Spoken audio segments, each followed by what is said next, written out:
Assalamualaikum warahmatullahi wabarakatuh.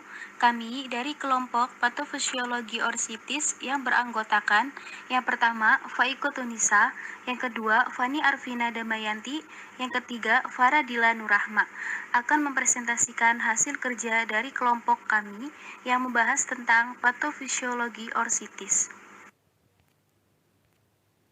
Yang pertama, definisi orsitis. Orsitis mumps adalah peradangan pada testis yang disebabkan oleh virus mumps, virus yang sama yang menyebabkan gondongan. Virus ini adalah virus RNA rantai tunggal yang termasuk dalam genus Rubulavirus dan famili Paramyxoviridae. Virus ini adalah penyebab tersering dari orsitis virus. Infeksi ditularkan melalui droplet, kontak langsung, atau benda mati yang terkontaminasi. Diagnosis orsitis mumps dapat ditegakkan secara klinis. Gejala orsitis mumps adalah nyeri dan bengkak pada testis. Riwayat paparan terhadap virus mumps, adanya gejala konstitusional dan pembekakan kelenjar parotis yang mengindikasikan infeksi virus mumps. Pemeriksaan laboratorium dan ultrasonografi dilakukan untuk menyingkirkan diagnosis banding. Faktor resiko. Yang pertama, vaksinasi yang tidak adekuat khususnya jika pasien belum mendapatkan vaksin mumps. Yang kedua, perbedaan strain virus yang menginfeksi pada wabah dengan strain virus pada vaksin. Yang ketiga, domisili di tempat yang ramai dan kontak erat misalnya asrama atau pangkalan militer. Yang keempat, perjalanan ke luar negeri. Patofisiologi orsitis mumps. Patofisiologi orsitis mumps dimulai dengan masuknya virus mumps ke dalam tubuh melalui saluran napas bagian atas. Setelah terjadi inokulasi di saluran napas, virus mengalami replikasi dalam jaringan retikuloendotel dan jaringan limfoid lokal.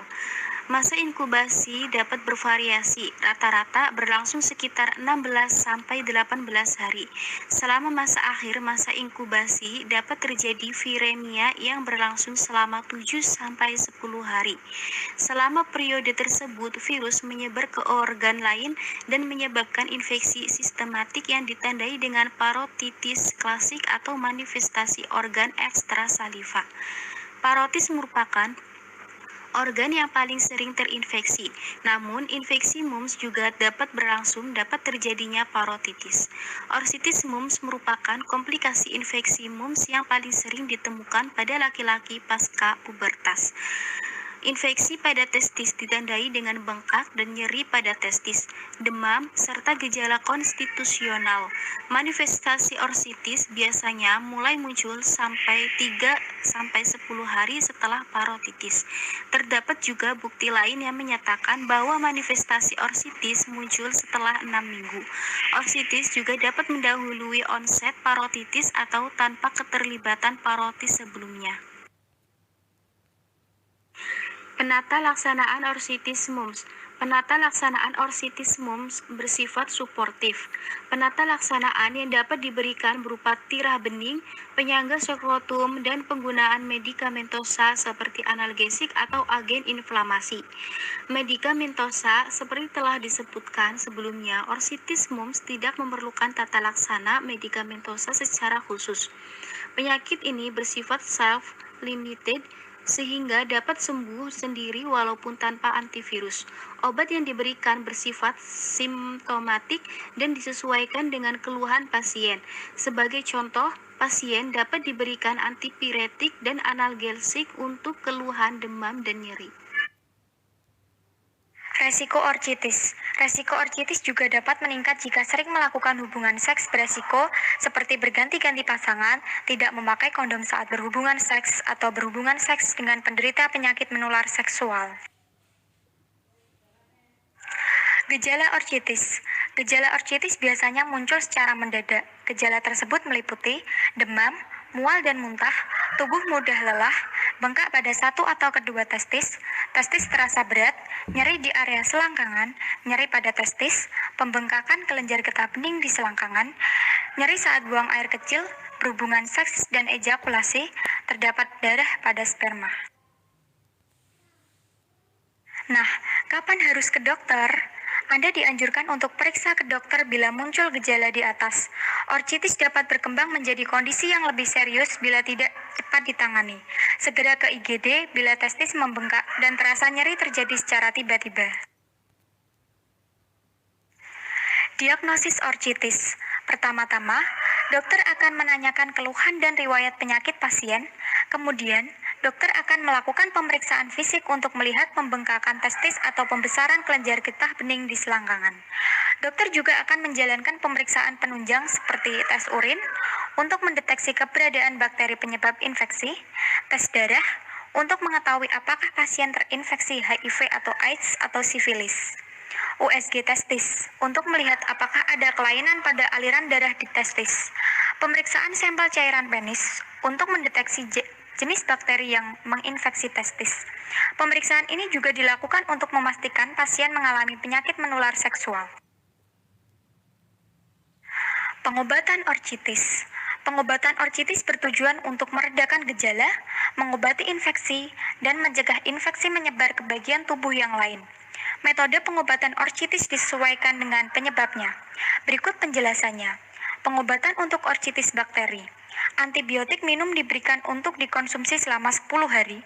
Jenis antibiotik akan disesuaikan dengan bakteri penyebab orchitis. Jika keluhan dan gejala orchitis yang dialami cukup parah, antibiotik bentuk suntik akan diberikan oleh dokter. Jika orchitis disebabkan oleh penyakit menular seksual, pasangan pasien juga harus diperiksa dan diobati. Pengobatan untuk orchitis virus. Obat antiinflamasi non-steroid seperti ibuprofen dan naprofen akan diberikan untuk mengurangi peradangan dan rasa nyeri yang terjadi pada orchitis.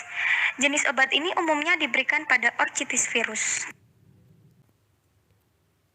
Komplikasi orchitis, jika tidak segera ditangani, orchitis dapat menyebabkan komplikasi serius, antara lain penurunan produksi hormon, testosteron, atau hipogonadisme, peradangan pada tempat penyimpanan sperma, atau epididymitis, terbentuknya lepuh atau kumpulan nanah, atau abses di testis, ukuran testis mengecil atau atrofi testis, kerusakan permanen dan kematian jaringan testis, torsio testis, dan kemandulan. Penyebab orchitis. Orchitis dapat disebabkan oleh infeksi bakteri atau virus. Kadang-kadang penyebab orchitis tidak dapat ditentukan, tapi paling sering orchitis bakterial dikaitkan dengan hasil dari epididymitis. Sedangkan epididymitis bisa disebabkan oleh infeksi uretra atau kandung kemih yang menyebar ke epididymis.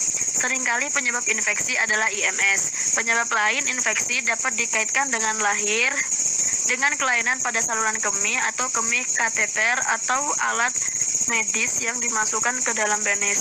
Selain bakteri, virus juga dapat menyebabkan orchitis. Virus gondok biasanya menyebabkan orbitavirus.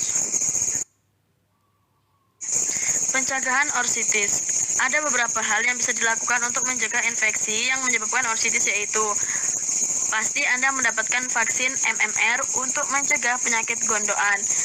Selalu gunakan kondom saat berhubungan seks jika Anda tidak yakin pasangan bersih dari penyakit menular dan seksual. Jangan melakukan seks bebas atau berganti-ganti pasangan seks. Diagnosis. Untuk menentukan diagnosis orchitis, perlu dilakukan wawancara medis terhadap penderitanya. Wawancara medis ini juga perlu didukung dengan melakukan pemeriksaan fisik. Secara umum, orchitis dibagi menjadi 3 jenis. Yang pertama, orchitis virus. Orchitis virus merupakan jenis orchitis yang disebabkan karena serangan virus.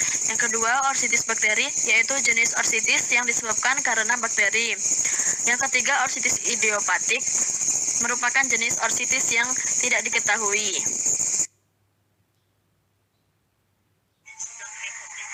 Dan ini sumber referensi dari kelompok kami. Sekian pemaparan materi dari kelompok kami. Apabila ada salah-salah kata, kurang lebihnya mohon maaf. Wassalamualaikum warahmatullahi wabarakatuh.